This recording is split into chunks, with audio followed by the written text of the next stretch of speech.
What's up, everybody? This is Average Planeswalker, and today this is my first time ever doing like spoilers or spoiler season or whatever. I'm gonna try to keep up with it, um, but there's been quite a few from Brothers War that's come out, and I'm only gonna be talking about cards that catch my eye, as everybody can kind of see all the spoilers and everything. But I'm also going to be talking only specifically for standard use. I'm not going to talk about modern use. I'm not going to talk about legacy use. I'm not going to talk about EDH use by any means, as it's pretty simple to see a lot of these cards being used in EDH. So I don't feel like there's a real need to discuss that. So um, a couple of key things that are coming into standard with Brothers War. One is Prototype. We're going to talk about that in a second. Another is bringing back Unearth. Unearth is a mechanic that was around. Oh, geez, I don't even remember when Unearth was. I'd have to look it up. Um, but it's a mechanic that was back in the day, which allowed you to bring a creature back from the graveyard by paying a specific cost, and then, if I remember, it gains haste, and then you exile it at the beginning of the next end step. Something like that. Unearth. Oh, I can read it right here, right? Return the card from your graveyard to the battlefield. It gains haste, exile at the beginning of the next end step, or if it would leave the battlefield. Unearth only as a sorcery. So yeah, I was pretty much right. But yeah, so we're getting that. We're getting those two new mechanics. Well, Unearth not being new, but Prototype is a new one. And I want to go through a few cards, probably about a dozen cards, on my like what I'm watching out for. And oh, and Meld. My bad. Completely forgot about Meld. We saw Meld in was it Avacyn Returns, I believe, with like Gisela and Brizella. Um, I think that was Avacyn Restored. I could be mistaken, but it was in that block, in that area. Shadows over Innistrad? No, I don't remember. I have a terrible memory. Anyway, but Meld is back. Meld was a really cool mechanic. It was really fun, and it allowed you to put two regular-sized cards on top of each other to create one bigger card. And it was a powerful melding card, whether it be a creature or now planeswalkers, which is really cool. So, all right, let's get into this. Uh, First thing, Prototype. Phyrexian Fleshgorger. This, I don't know. It's a 7-drop colorless Phyrexian worm, artifact creature. It's a 7/5, has menace, lifelink, and ward. Pay life equal to Phyrexian Fleshgorger's power. Or you can, with this new mechanic Prototype, you may cast a spell with 1 and 2 black, different mana cost, color, and size, and it keeps its abilities and types, which come in as a 3/3. So you could pay the 1 and 2 black, and this would be a 3/3 that's a menace, lifelink, and has ward. And then they would have to pay 3 life in order to target it. So this is really good. This is really good. It's just upsetting that black is getting another key card. Because this is going to be difficult to remove.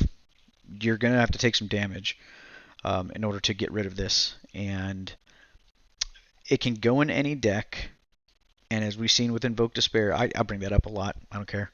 As we've seen with Invoke Despair, it can fit. That card can fit into 3 and 4 and 5 color decks. So this, being only 2 black and a colorless, can fit into any color deck, whether it be 1, 2, 3, 4, 5 color. So this is going to see play everywhere. Everywhere. If they're cheap, pick them up. I know I didn't. I know I said I wasn't gonna say anything about other formats, but this is gonna see modern play too, and it possibly is in Tron. Um, so yeah, I would pick these up 100%. But this is going to be really good. There's already little combos with everybody's been talking about by flickering it. So you pay it for the 3, and then you flicker it, and then it comes back as a 7/5. So there's going to be a lot of things that's going to be happening. Fable and Mirrorbreaker will copy this, but if you put it in as a 3/3 and you copy it with Fable Mirrorbreaker, it will be a 3/3. So whatever it is when you cast it is what the token will create. So just keep that in mind. So yeah, Phyrexian Fleshgorger is going to be really good. And another card that I can't remember if I touched on this or not, but a card that's going to get better with this set, and then probably for the next couple years, is Karn Living Legacy. And you just saw I did a video about Karn Living Legacy and Tokyo Drift with all the vehicles and everything. It's a really fun deck. But the fact that he puts out Power Stone shards is really, really good because you can use them to cast something like this, where you can either use a Power Stone shard and then 2 black and still have mana open to do whatever else you want, or you end up using 3, 4, 5, 6, or 7 Power Stone shards to cast this, and then you still have your entire mana base available. And I think currently, right now, those Power Stone shards with Karn are highly undervalued, and I think that Karn is highly undervalued as well. I would be picking up Karns. I've already picked up tons of Karns already, foils, full arts, all that. But Karn is going to get better in these next upcoming sets, and Brothers War is, I think, where he's going to probably start shining, and then as we get into the next sets, I think that's where he's going to be even better. So yeah, this is going to see tons of play. Yeah, it's a really good card. So let's move on to some lands, and one in particular that I'm super stoked for, and this could actually probably replace Karn Silex, is Blast Zone. Blast Zone is back. We got Blast Zone in, was it Kaladesh? During that block? I think it was during that block of Kaladesh. It might not have been Kaladesh itself, but it could have been Aether Revolt. I think it might have been Aether Revolt. We had Blast Zone. And that was the first printing of it. So Blast Zone is a return that is welcomed. I like Blast Zone a lot. I loved it when it was in Standard years ago. And so I'm definitely going to be playing this as like probably a 2 of. But the reason why I say it's probably a better Karn Silex is because, for one, it doesn't enter in the battlefield tapped. You can use it right away for mana. And it enters with 1 charge counter. A Blast Zone enters the battlefield with a charge counter on it. Tap it to add a colorless, or pay XX, tap it and put X charge counters on Blast Zone. Tap 3, tap it, sack Blast Zone, destroy each non-land permanent with mana value equal to the number of charge counters on Blast Zone. So that right there, that keyword equal, is the most important part and difference when it comes to Blast Zone and Karn Silex. Karn Silex is destroy each non-land permanent with mana value. I don't know exactly how it's worded, but it's equal to or less. So if you do this for 3, then you're hitting all 3 drops, 2 drops, 1 drops, and 0 drops. So the thing with Karn Silex in the meta right now is that it's not seeing much play because it does everything below. And then Blast Zone will just hit that 1 line straight across for what you need. So, for example, if people are playing Wedding Announcement and they got tokens, they can't pop Karn Silex if they need to get rid of something unless they're willing to lose all their tokens. And same with the Wedding Announcement tokens. Same with Sorin making tokens. And that same goes with Sleeper Agents and your Tenacious Underdogs.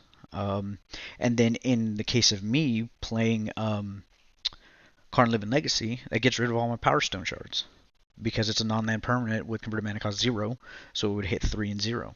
But with Blast Zone, if there is a Kaido on the board, a Liliana of the Veil, and a Fable of Mirrorbreaker, you can tap Blast Zone with 3 charge counters on it and get rid of all 3 of those. 3 of those permanents gone, and you keep all the stuff that aren't 3 for yours. So I think that Blast Zone will see more play than Silex for that reason. And Silex is really good. I like Silex. I'm just trying to figure out exactly how to use it properly. And I'm still trying to figure that out because I do play a lot of 1, 2, and 3 drops and 0 drops when it comes to tokens because it gets rid of your treasures as well. It gets rid of your treasures. It gets rid of any type of token that you have created. So you just keep that in mind with Silex. But Blast Zone, you know what you're hitting it for, and it's hitting for exactly that. So this, I believe, will see play again. And just to be prepared for it. Hey, Goten, you want to come up here? Somebody wanted to come up. He's been at my lap. There he is. This is Goten. All right, buddy. What's next? So yeah, that's Blast Zone. The other land this is a land that is going to bring us into the meld aspect of what we're talking about. So, Argoth Sanctum of Nature. Argoth Sanctum of Nature enters the battlefield tapped unless you control a legendary green creature. Add green, tap to add green. Tap 2 and 2 green to tap it and create a 2/2 green bear creature token. Then mill 3 cards. Activate only as a sorcery. And so this has the meld mechanic, and it melds with Titania, Voice of Gaea. So this land alone, we'll just discuss the land first. Enters the battlefield unless you control a legendary green creature. There is so much spot removal in the format with Infernal Grasp being everywhere. That it's going to be hard to kind of keep a legendary creature on the board because legendary creatures are really powerful.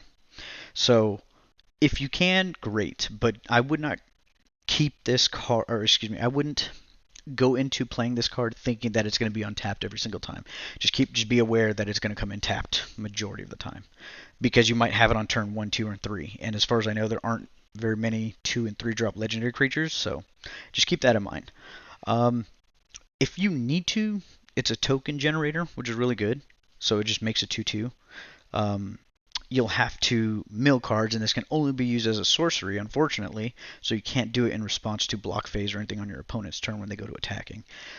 So you'll have to use it for your turn, which would, for 4 and 2, or excuse me, using 4 mana and then tapping this, so technically 5, just to make a 2/2 bear, and then you mill 3 isn't that great. But if you needed to, it's there. So that brings us to Titania, Voice of Gaea herself, which is a legendary creature, elemental, 1 and 2 green. It's a 3/4 creature with reach. I don't understand how they deem or how they decide what gets reach and what doesn't, because sometimes I see Leviathans that don't have reach, and then I see like a spider that has reach, and it just doesn't make any sense. So whatever. This card has reach. Whenever 1 or more land cards are put into your graveyard from anywhere, you gain 2 life. So this will go well in the Jund Windgrace deck, or it was a 4-color Windgrace. Either way, the Windgrace deck, where you're constantly dealing with lands and bringing them back from the graveyard, and the technical standard fetch lands from Capenna, where you play it, it immediately sacks, you go get the land, and you gain life, so then you're gaining 3 life, essentially. So that's going to really play a big part with this card. At the beginning of your upkeep, if there are 4 or more land cards in your graveyard, and you both own and control Titania, Voice of Gaea, and a land named Argoth, Sanctum of Nature, exile them and meld them into Titania, Gaea Incarnate. So this is where the meld aspect comes from, and what you have to do in order to get that to happen. And it's so you won't be able to do it at the end of your turn. So hopefully you can protect it, either the land, because Field of Ruin's still in the format, so keep an eye out for Field of Ruin when it comes to trying to meld this. You got to keep your land safe, and then you have to keep your creature safe. So we do have the other land, I don't remember what it's called, but it gives a legendary creature hexproof and indestructible, I believe, if you tap 3 and then sack it. So you could probably be running that in here just to make sure that you protect this if you want to get that other part of the creature. So at the beginning of your upkeep, if there are 4 more land cards in your graveyard, so you have to have that as well. So it's got to survive.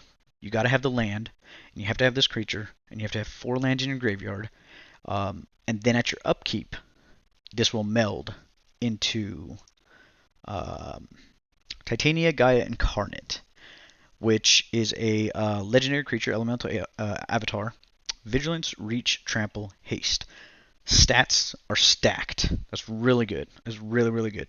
Titania, Gaea Incarnate's power and toughness each equal to the number of lands you control. So it's another one of those. We've had a lot of those in the past. So it's based off your land. Ashaya is one of the most recent ones. From Kaldheim, I believe it was. Or is that... I don't know. Ashaya, though.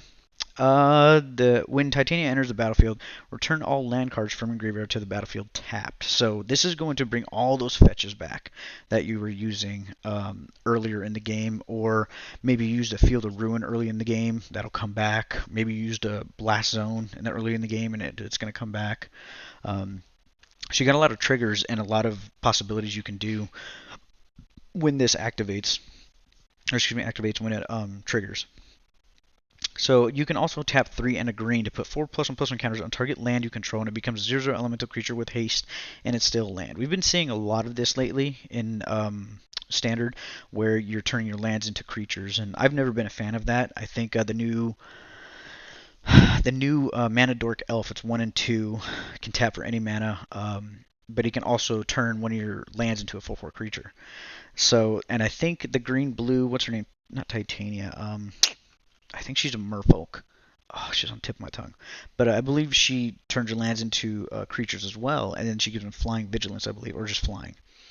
But we're getting a lot of this, and you have to always keep in mind how much removal is in this format, because it's a lot. And that's another thing when it comes to melding this card in particular. This can easily get brought down by an Infernal Grasp at the end of your turn, or right after it melds. So you might get the ETB trigger of returning all your lands, but then this creature's gone. So there's just so much removal in the format right now. Keep that in mind. Make sure you're protecting your assets, your creatures, your big bombs that you're wanting to play. So Titania, Gaea, Incarnate, that is our first meld. Now there's going to be it seems like we're getting new commands. And for those who haven't had commands in their arsenal before, we've had these in the past numerous times with Primal Command, Cryptic Command. I remember that because I'm a blue player, but we've had commands in the past. So we're getting them again, which is kind of cool because commands are powerful and they give you options, and usually you get to pick 2. So the first one we got is Kayla's Command, which is 1 and 2 white. It's a sorcery, and you get to choose 2 of these options. And here are the 4 options. Create a 2/2 colorless construct, artifact, creature, token. Put a +1/+1 counter on a creature you control. It gains double strike until end of turn. Search your library for a basic plains card, reveal it, and put it to your hand, then shuffle. You gain 2 life, and you scry 2. So when you play this, it's sorcery, so it's not instant. Keep that in mind. You get to choose one. You can bring out a blocker, you can gain 2 life and scry 2, or you can put a counter on something, give it double strike, or you can search for a land. Personally, I would probably be gaining life and scrying 2, and then search for a basic land to put into my hand, just so I can make sure that I have my land drop. This meta is really fast on damage, so I want to gain that life, and I want to set up my next 2 cards for my next turn. So I would grab my land, and then I would gain 2 life and then scry 2. I think those are obviously, if you need to make a token to survive, then do that. If you need to get some damage in, that something has trample, or you're going to give something double strike so that it can kill one of their blockers. Obviously, you're not going to do it at instant speed, but you're planning ahead for that. Then you would choose one of the 2. But I think the best 2 are the bottom 2 here, and that's Kayla's Command. And so far, they've only spoiled the white one, the red one, and the black one. So the red one is Mishra's Command, which is X and a red. And red has gotten extremely powerful over the last 5-6 years with cheap spells, tons of draw, and tons of damage at minimal cost. It's crazy. Choose target player. They may discard up to X cards. Then they draw a card for each card discarded this way. So this can be done on yourself, because it says choose target player, not opponent. So you can do this to yourself and discard whatever you don't need, and then draw that many cards that you discarded. This spell does X damage to target creature. This spell does X damage to target planeswalker. Target creature gets +X/+O and gains haste until end of turn. So this is really good, just for the second and third. So you can kill a creature and a walker with this, because you get to choose 2. Wow. Yeah, this is my first time reading it, so this is my real reaction to it. This is really, really good. So you got draw off the first one, you got creature kill, and you got planeswalker kill off the second. And if the second and third, the fourth one, I don't think it's going to be played as much unless you put it on a Shivan Dragon. If the Shivan Dragon, or not Shivan Dragon, but the new Shivan 1-drop X Dragon, if that survives and you need that extra damage to get the win, then you would use that fourth one. Or maybe kill a creature and then put the +X on there to make sure you ensure the damage goes through. This is really good. That red command is really good. I think if it was 2 red and an X, I'd feel better about it. But since it's only 1 red and X, this card is going to see a lot of play. That is crazy removal. And the black one, it's a little blurred out. It's the best I can find right now, but it's Gix Command. 3 and 2 black sorcery. Choose 2. Put 2+1/+1 encounters up to one creature. It gains lifelink until end of turn. Destroy each creature with power 2 or less. Ooh, that's really good. Return up to 2 creature cards from your graveyard to your hand. And each opponent sacrifices a creature with the highest power among creatures they control. So this has a lot of like just removal and graveyard recursion, which is really good. The put 2+1/+1 encounters on up to one creature, gains lifelink. I don't know if that's going to do as much. Destroy target creature power 2 or less. That's going to be something. And then return up to 2 creature cards from your graveyard to your hand. I think that's going to be another one that's used. Each opponent sacrifices a creature with the highest power among creatures. If this sees play, it's a 5-drop. And honestly, you're just better off playing Invoke Despair over this. So I don't see people playing this. Mono Black isn't going to play. It's just too expensive. Because why play Gix Command when you could just play Invoke Despair? Like, there's no reason, because you're doing damage, drawing cards, or they're sacking 3 different permanents. Like, and you don't have to choose. Like, it just happens. So, I don't know. I don't see this going too far, especially in Mono Black. It might go maybe in Esper midrange or Grixis. Otherwise, there's a possibility it just doesn't see any play. The red one is so far the best one. That red command is just ridiculous. All right, so let's get into what do we have next. I guess we can just get right into the meld. Well, actually, let's talk about Mishra Tamer of Fawa. 3 black and a red, 4/4 creature, legendary creature, human artificer. Like the best part of this card, permanents you control have ward, sack a permanent. I play Esper midrange, not the one that's at Worlds right now, but I have my own little version of it. I've been tweaking it since last season. But anyway, I almost want to put this in here, splash the red, just just so I can have that ward because it protects itself as well. Because it says permanents, not other permanents. So permanents you control have ward, sack a permanent. Like it's ridiculously good. Obviously, if you had what is it, mirror something to artifact out, you had 2 of these out, sack 2 permanents.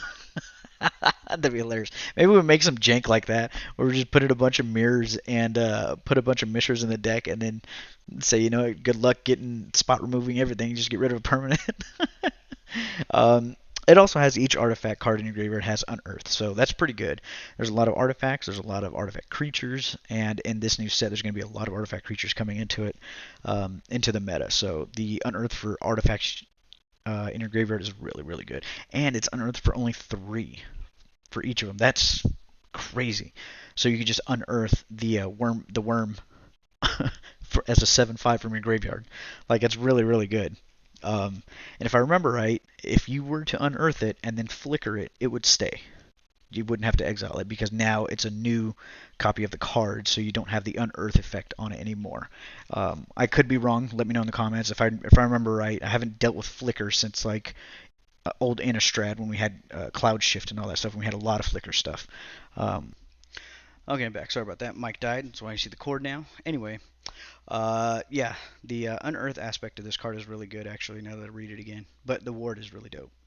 So, that is going to bring in Gix Yawgmoth Praetor. 1 and 2 black. 3/3 legendary creature. Excuse me, Phyrexian Praetor. Whenever a creature deals combat damage to one of your opponents, its controller may pay 1 life. If they do, they draw a card. For 4 and 3 black, discard X cards, exile the top X cards of your opponent's library. You may play lands and cast spells from among those cards exiled without paying their mana costs. That's really good. And again, this brings Karn back into the fold where you can use Power Stone shards for the 4 cost because those Power Stone shards can't be used to cast non-artifact spells, but you can use them to activate abilities, and we'll get more into that later. But you can use 4 Power Stone shards to activate this, tap 3 black, and then activate this ability. So it's a good card. There's been tons of talk about it in EDH already, so that's why I'm not going to go over it. Okay, so let's get into Mishra, claimed by Gix. 2 black and a red, 3/5 creature, legendary creature, Phyrexian human artificer. Whenever you attack, each opponent loses X life and you gain X life, where X is the number of attacking creatures. If Mishra, claimed by Gix, and a creature named Phyrexian Dragon Engine are attacking, and you both own and control them, exile them and meld them into the lost Phyrexia. Mishra lost to Phyrexia. Enters the battlefield tapped and attacking. So this is activated during combat, which is really good. It's because you don't have to worry about the beginning of upkeep or even at the end of turn. So that's really good. But this is going to do so much for 4 mana. It's a 3/5 for 4. Whenever it attacks, each opponent loses life, and you gain life, where X is the number of attacking creatures. So that goes on the stack, and that hits first. So that's going to be on the stack. Then if you control Claim by Gix and the Phyrexian Dragon Engine, then you meld them, and then you have abilities from that. So there's like a lot is going to be happening during combat phase when this card attacks if you have the meld pieces. So let's take a look at the Dragon Engine. Phyrexian Dragon Engine is a 3-drop artifact that's a 2/2. Artifact creature, Phyrexian Dragon, has a double strike. When it enters the battlefield from your graveyard, you may discard your hand. If you do, draw 3 cards. And this has Unearth. But don't forget the other Mishra, not the one that melds with this, but the other Mishra can give our artifacts Unearth. So instead of unearthing this for 5, we can unearth it for 1 black and a red. So always keep that in mind. Melds with Mishra, claimed by Gix. And when you meld these two, you get Mishra lost to Phyrexia, which is a 9/9 legendary artifact creature, Phyrexian Artificer. When Mishra lost to Phyrexia enters the battlefield or attacks, choose 3. Now, I cannot remember if, let's see, let me read this on Mishra again. If Mishra, claimed by Gix and Dragon are attacking, you own both. Exile them, then meld them into. Okay, so I'm going to have to check with my buddy on Judge Calls. I'm pretty good on the rules, but when you exile it, yeah, it's an ETB trigger. You're going to get these twice. Okay, so when it enters the battlefield, you're going to get the ETB trigger of choosing 3, and then when you attack, because it enters the battlefield tapped and attacking, you get 3 more. So if I'm reading this correctly and how triggers work, you get to choose 6 when it melds. I'd have to double check, but when it melds, it exiles, and then it enters the battlefield tapped and attacking. I'm checking again. Exile them. Lost. It enters the battlefield tapped and attacking. Yep. So you get, that is really good. When this melds once, you get 1 trigger because it entered the battlefield. So you get to choose 3, and then since it's attacking, you get another trigger. So you get to choose all 6, or 3 of them 2 times each, however you want to do it. But you get 2 triggers of choosing 3 things. Target opponent discards 2 cards. Mishra deals 3 damage to any target. Destroy target artifact or planeswalker.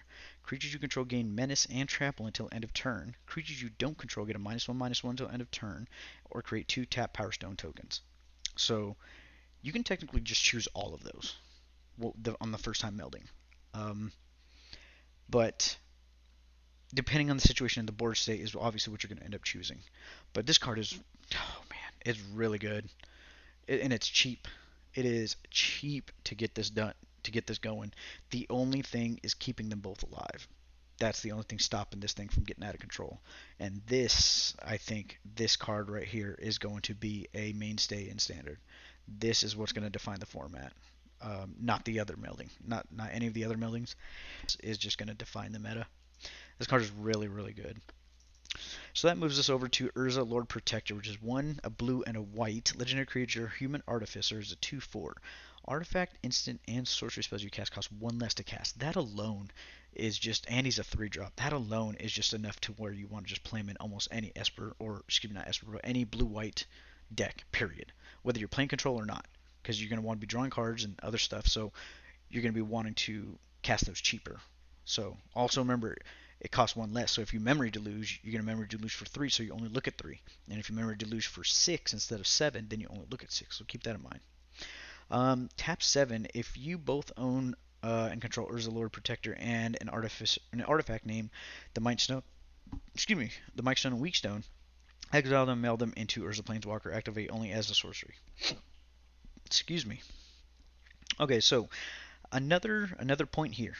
This costs 7 to activate, but it's colorless. So all the Power Stone shards from Karn and however else you're making them can be used to activate this ability. Always keep that in mind because that's what makes this card really good. And the other card you need is the Mightstone and Weakstone, which is a 5-drop artifact, legendary artifact, which is a Power Stone. When the Mightstone and Weakstone enters the battlefield, choose one. You get to either draw 2 cards, or target creature gets a -5/-5 until end of turn. So they get to dismember. You get to dismember. You draw 2 cards, or you dismember something, and then you can add 2 colorless. This mana can't be spent to cast non-artifact spells. So you can use these 2 colorless mana to activate the Urza to meld. So remember that. I'm sure everybody knows that already. So technically, if you have these both out, that meld cost is only 5 and not 7, which lowers it dramatically. And then you meld into Homeboy here. And I am definitely going to be 100% playing this card and melding like crazy. Urza Planeswalker, Legendary Planeswalker Urza, comes in at 7 loyalty. His static abilities, you may activate the loyalty abilities of Urza Planeswalker twice each turn rather than only once. That is just ridiculous. That is ridiculous. This +2 ability, artifact, instant, and sorcery spells you cast this turn cost 2 less to cast, and you gain 2 life. So if you do that twice, they cost 4 less to cast. That's important because we have a take an extra turn spell that costs 7. So if you activate this twice, it only costs 3. I'm planning on doing that as well. +1, draw 2 cards and then discard a card. 0, create 2 1/1 colorless soldier artifact creature tokens. -3, exile target non-land permanent. Oh, that's really good. And -10, artifacts and planeswalkers you control gain indestructible until end of turn. Destroy all non-land permanents. That's kind of like a kickback to like when Urza activated the Silex, the first time. So I think that's what that's kind of a kickback to lore-wise, but he'll protect everything else, and then everything else just almost cuss. Everything else just goes. But yeah, this card is just ridiculously good. The fact that you can activate the abilities twice is just crazy. So yeah, that's definitely going to be played. And while we're on the talk of Planeswalkers, we're going to get to our last card of the day, which is a I'm excited for it, obviously, because I'm a blue player. We knew it was going to happen. We knew we were getting it. We have Teferi, Temporal, Pilgrim. And he's mono blue. He's not blue-white this time, which is the first time, actually. So he's 3 and 2 blue, comes at 4 loyalty. This is the crazy part. Whenever you draw a card, put a loyalty counter on Teferi, Temporal, Pilgrim. I can't, that is ridiculously good. Like, crazy good. And I don't think people are respecting that ability or that static ability as much as they should, honestly. It's crazy. He comes in at 4. He has a 0 ability to draw a card. -2, create a 2/2 blue spirit creature token with vigilance, and whenever you draw a card, put a +1/+1 counter on this creature. So it's good that it's a 2/2. It's not based off your hand size like Mordenkainen was, how his dog was based off your hand size. So that's really good that you don't have to worry about that, because I know with that card, when I played it, it was always like, okay, do I want to play a card? Because if I do, then it reduces the power toughness of the dog, and then now I'm doing less, and then I'm holding cards that I want to play, and it just put you in this predicament where you were just kind of stalemating yourself with that ability, but you needed the blocker. So this is just a 2/2 that can get a +1/+1 counter every time you draw a card. -12 is target opponent chooses a permanent they control, a permanent, not a non-land permanent, but a permanent they control, and returns it to its owner's hand. Then they shuffle each non-land permanent they control into its owner's library. This is really good. People say it's trash. It's not. It's not trash. They get to you bounce one permanent. They get to choose, sure, but then all the rest are gone, and they get shuffled into their deck. They don't go to the graveyard, so they can recur them, because there's a lot of graveyard recursion in Standard right now. They don't go back to their hand because there's a lot of mana bases and cheap ways to get cards back out. They go back into your deck, and their board is completely empty except their lands, and they got to keep one of those cards. And the fact that you can draw a card and put a loyalty counter on this, it's really good. Very, very good. I don't know why, but apparently people don't take ultimates of walkers seriously. I ultimate Kaido a lot, where you deal combat damage with a creature and then you go search for is it a black creature or black or blue creature or a creature and put it on the battlefield. I've hit with 3 creatures and brought out 3 more creatures. Like, it's insane.